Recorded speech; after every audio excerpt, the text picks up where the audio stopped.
हर हर महादेव। दोस्तों कैसे हैं आप लोग? सोच रहे होंगे इतना लेट वीडियो आया है। क्या करें भाई, हम काम ही कुछ ऐसा कर रहे हैं। हम शराब के ठेके के आगे दूध बेच रहे हैं। आज जिस जमाने में गाली गलौज को बहुत ज्यादा पसंद किया जाता है, ऐसे समय पर हम सत्य का भाषण लोगों को दे रहे हैं। खैर कोई बात नहीं दोस्तों, आज हम बात करने वाले हैं कल्कि भक्तों के गुण और अवगुणों के ऊपर। आखिर कल्कि भक्तों में कौन से गुण होंगे और कौन से अवगुण होंगे। तो गुणों की बात हम बाद में करेंगे, पहले हम बात कर लेते हैं अवगुणों की। आखिर कल्कि भक्त के अंदर कैसे अवगुण होंगे। तो दोस्तों, कल्कि भक्तों में जो अवगुण होंगे वो कुछ इस प्रकार के होंगे जो जमाने की नजर में अवगुण हैं, वो कल्कि भक्त के अंदर अवगुण होंगे। जैसा कि एक एग्जाम्पल से समझाता हूं। हो सकता है कोई कल्कि भक्त जो है वो सिगरेट का आदी हो सकता है कोई के कल्कि भक्त जो है वो शराब का आदी हो सकता है कोई कल्कि भक्त किसी चीज का आदी हो। मतलब जितना भी इनके अंदर बुराई होगी वो बाहर दिखने वाली होगी, लेकिन अंदर से ये बिल्कुल निर्मल होंगे। आज संसार में अगर कोई सिगरेट पी रहा है तो उसे आजकल के धर्माचार्य कहते हैं भाई ये तो सिगरेट पी रहा है, चाहे अंदर से ये लोग कितना ही कपट रखें। आज जो हमारे भारत में चल रहा है, पैसे के आगे ना धर्म बचा है, ना जाति बची है, ना ही ईमानदारी बची है, कुछ भी नहीं बचा है। लेकिन ये कोई सिगरेट शराब नहीं पीते तो इन्हें बड़ा गुणी माना जाता है। लेकिन कल्कि भक्तों के साथ ऐसा कुछ भी नहीं होगा। कल्कि भक्तों के अंदर जो अवगुण होंगे वो बाहर दिखने वाले होंगे, और बाहर दिखने वाले अवगुण इतने खतरनाक नहीं है जितना अंदर दिखने वाले अवगुण होते हैं। जैसे कि अंदर दिखने वाले अवगुण कौन से होते हैं? काम, क्रोध, लोभ, मोह, अहंकार। अंदर दिखने वाले अवगुण कौन से हुए? काम, क्रोध, लोभ, मोह, अहंकार। ये देखिए हमारा बच्चा हमें वीडियो नहीं बनाने दे रहा है, खैर कोई बात नहीं। तो कल्कि भक्तों के अंदर जो अवगुण होंगे वो बाहर दिखने वाले होंगे, अंदर दिखने वाले नहीं होंगे। ना तो इनके अंदर काम होगा, ना क्रोध होगा, ना लोभ होगा, ना मोह होगा, अहंकार होगा, ना ही अहंकार होगा। और आज आप देख रहे हैं, चाहे कोई धर्म का ज्ञान देने वाला हो, चाहे कोई नेता हो, चाहे कोई यूट्यूबर हो, सब सिर्फ पैसा कमाने की होड़ में लगे हुए हैं। उन्हें यह मतलब नहीं है कि हमारा समाज कैसे दिन गुजार रहा है, आजकल के लोग बेचारे कैसे दिन गुजार रहे हैं, उन्हें इस बात से मतलब नहीं है। लेकिन भैया ये व्हाइट कॉलर है, व्हाइट कॉलर। ये ना तो सिगरेट पीते हैं, ना शराब पीते हैं, ना ही मीट खाते हैं, ना ही कुछ खाते हैं, लेकिन भैया अंदर से ये कैसे हैं आपको पता है। तो कल्कि भक्त जो होंगे वो बाहर से दिखने में लोगों को बिल्कुल अलग लगेंगे, लेकिन ये अंदर से बिल्कुल निर्मल होंगे। आपको पता है कि कमल जो है वो कीचड़ में उगता है। कमल कहां पर उगता है? कीचड़ में उगता है। लेकिन कमल कितना पवित्र होता है ये आप जानते हैं। ऐसे ही मैं आपको बताना चाहूंगा कि कल्कि भक्त जो होंगे ये बाहर के अवगुण रखते होंगे, तो बाहर के अवगुण जो हैं वो इनके महाप्रलय के बाद खत्म हो जाएंगे। सपोज करिए महाप्रलय हो गई, हर तरफ पानी पानी पानी पानी, कुछ बचा ही नहीं, कुछ बचा ही नहीं, तो शराब की बोतल कहां से मिलेगी कल्कि भक्त को? कुछ बचा ही नहीं तो सिगरेट कहां से मिलेगी कल्कि भक्त को? तो इनके जो ये बाहर के अवगुण हैं ये तो महाप्रलय के बाद एक समय के बाद छूट जाएंगे, लेकिन जिनके अंदर अंदर काम, क्रोध, लोभ, मोह, अहंकार है ये तो उसके बाद भी नहीं छूट सकता। तो इसीलिए इन सारे जीवों का नाश हो जाएगा। लेकिन कल्कि भक्त चाहे ये बाहर से कैसे भी हो, इन्हें सतयुग में ले जाया जाएगा। क्योंकि जब शराब बचेगी नहीं तो कौन सी शराब पिएगा? जब सिगरेट बचेगी नहीं तो कौन सी सिगरेट पिएगा? अरे भाई आज के जमाने में 90% युवा जो हैं वो सिगरेट शराब पीते हैं। लेकिन ये गलती किसकी? क्या इन बच्चों की गलती है?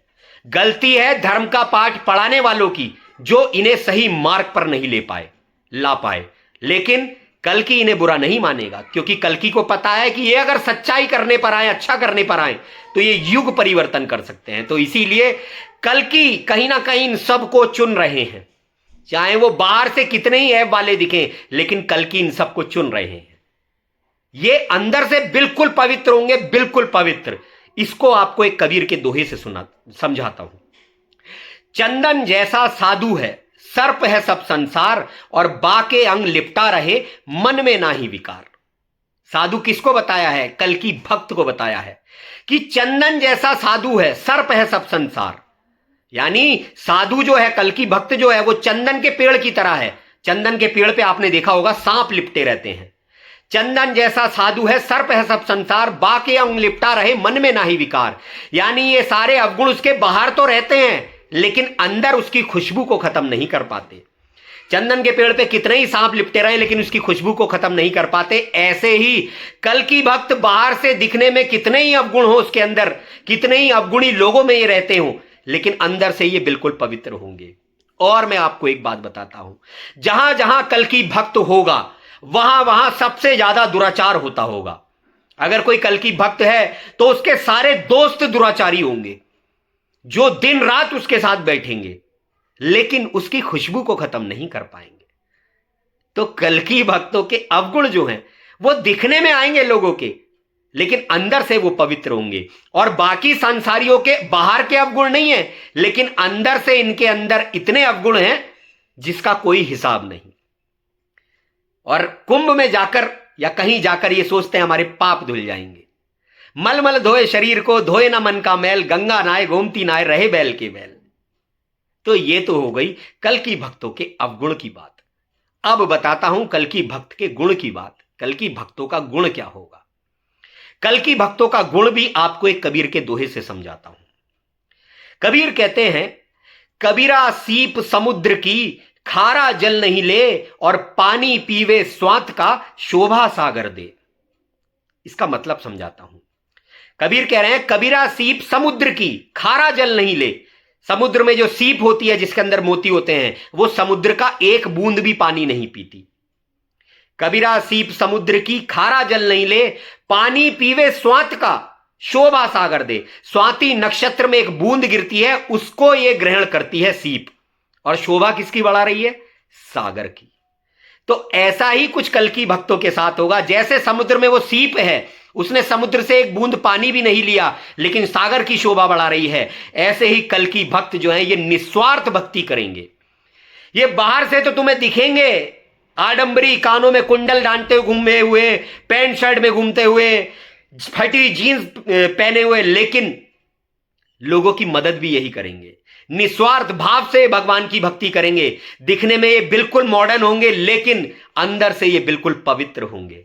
आज कितने ही बाबा लोगों के पहनावे, बच्चों के पहनावे देखकर, बाल देखकर कहते हैं ये कैसे बाल बना रखे हैं, ये कैसा पहनावा कर रखा है। उनकी बाहर की वेशभूषा से उनके अंदर के चरित्र का पता लगाते हैं। डोंट जज a book by its cover. English में नहीं तो कबीर से समझो। लेट मी रिमाइंड, कबीर कहते हैं, देखिए बहुत डायरेक्टरी में ढूंढना पड़ता है, सॉरी सॉरी सॉरी, आ जाएगा आ जाएगा आ जाएगा।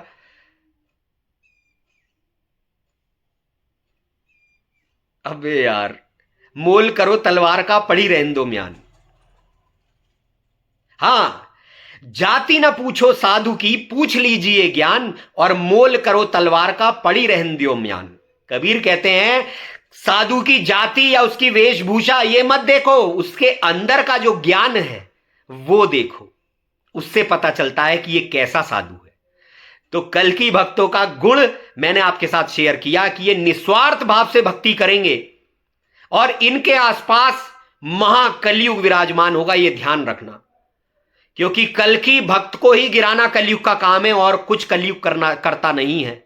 जो उसके बंदे हैं वो तो पहले से ही गलत पथ पर हैं, लेकिन हर पल कल की भक्त को तोड़ने का प्रयास कलयुग करेगा। और बहुत भक्त परेशान भी होंगे, लेकिन जो अंत तक धीरज धारण करे रहेंगे उसी का उद्धार होगा। अब लोग कहते हैं कलयुग तो महान है, इसे गंदगी कैसे बताया है? असल में कलयुग गंदगी नहीं है। कलयुग सबसे महान इसलिए नहीं बताया है कि लोग कहते हैं कलयुग इसलिए महान है कि इसमें भगवान बड़ी आसानी से मिल जाता है। अरे भैया, हमें तो ना मिला अभी तक। किसे मिला? हमें मिलवा दो जरा। असल में ये महान इसलिए होता है क्योंकि इस कलयुग में ही असल सोना निकल कर आता है, असल हीरा निकल कर आता है, असल सत्य, सच पुरुष, सच्चाई पर चलने वाले पुरुष निकल कर आते हैं इस कलयुग में ही। आपने देखा होगा तारे जो चमकते हैं वो अंधकार में ही चमकते हैं। तो कलयुग सबसे महान इसलिए बताया है क्योंकि वाकई में सबसे महान है, क्योंकि इसी के अंदर वो विशेष तारे चमकते हैं जो सतयुग में जाते हैं। तो मेरे भाई, शराब के ठेके के आगे दूध बेच रहा हूं, साथ चाहिए तुम्हारा, क्योंकि इतने इतने दिन वीडियो लगने में ऐसे ही नहीं बन जाते। हर तरह मुझे कलयुग तोड़ता है और साथ देने वाला कोई नहीं, बस वो ना दिखने वाला ईश्वर मेरे साथ है। बस यही कहूंगा, मेरे चैनल को सपोर्ट करो, लाइक भी करो, शेयर भी करो और कमेंट कर कर हर हर महादेव जरूर लिखो भाई। यूट्यूब इन सब चीजों को देखता है, तभी मेरा चैनल आगे जाएगा। मैं इसलिए अपने चैनल को आगे नहीं ले जा रहा हूं कि केवल मुझे पैसा चाहिए, पैसा तो मुझे भी चाहिए भाई, मैं झूठ नहीं बोलूंगा। जो ये कहता है उसे पैसा नहीं चाहिए, आज तुम देख लो कितने कथावाचक है जिन्हें पैसा नहीं चाहिए और उनकी गाड़ियां आप देख लो। लेकिन मेरा परिवार है, सब कुछ है, मुझे पैसा भी चाहिए, लेकिन नेक ईमानदारी का। और मैं चाहता हूं कि मुझे इस काम के बदले में पैसा मिले कि मैं सच्चाई का ज्ञान लोगों तक पहुंचा रहा हूं, तो इससे बड़ी क्या बात होगी। लेकिन हां, यही कहूंगा, ज्यादा है, फालतू है, पहले अपने परिवार का पालन पोषण करो, बचे तो मेरे लिए सोचना। हर हर महादेव।